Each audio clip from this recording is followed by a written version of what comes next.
everybody, this is Sean Riley with Riley Real Estate and MassHomesale.com coming at you with another Q&A Saturday video. This week I'm going to be answering the question of what is the 50% rule for rental properties.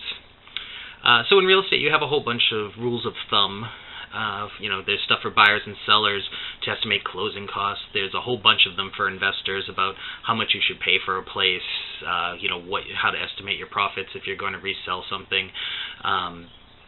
And in this case, the 50% rule is estimating your expenses while holding a property.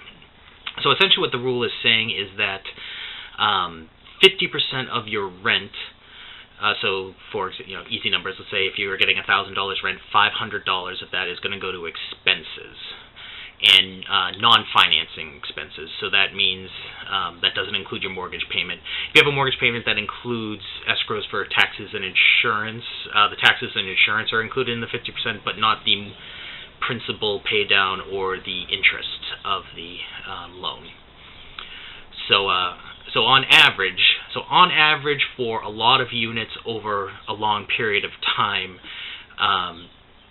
your ratio should be around 50% is what that rule is saying. Obviously that doesn't always hold up. You can certainly be less than that, you can certainly be more than that. Typically if you're coming up with numbers that are less than 35%, that's pretty unrealistic, but you could certainly be way over 50%. In my experience, my rentals overall, are in that general range, and a lot of people that I talk to about their portfolios also agree that it's a pretty decent estimate. So this is important to know, mostly for a newer investor.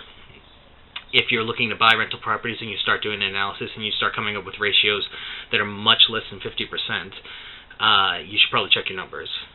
It certainly can happen, like I said, but if you're coming up with that and it's your first time buying a property, so you might want to make sure you're putting in high enough numbers for certain expenses and not forgetting expenses, because obviously it can screw up your analysis pretty badly if you're way too low on those numbers.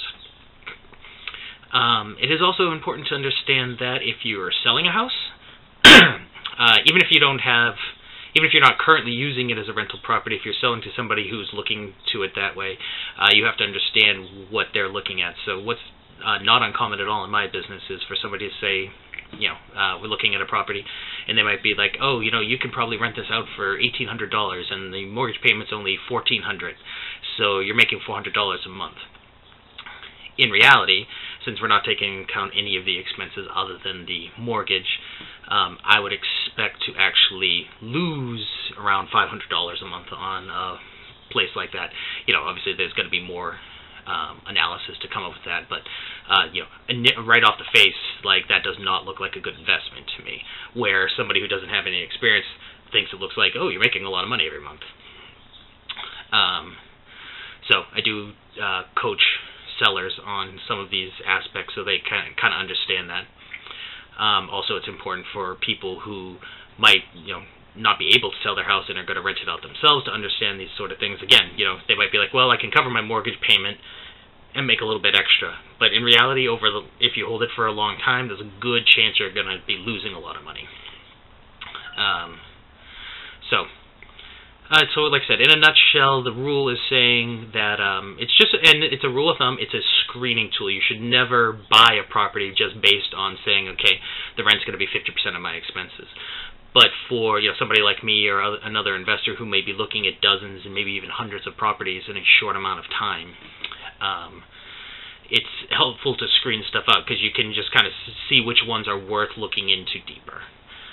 You could always miss something with a rule like that, but overall it's a pretty big time saver, and I find it to be pretty accurate, much more so than most other rules of thumb that you hear about.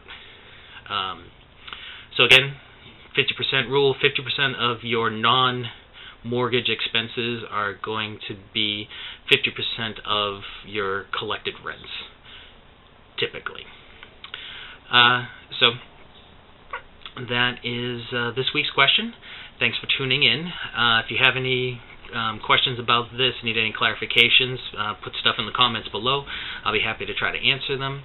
And as always, if you have questions that you would like to have answered, feel free to leave a comment below. You can send an email to info@masshomesale.com, or you can leave your question on our Facebook page or our Twitter account, and we'll answer any questions that we get.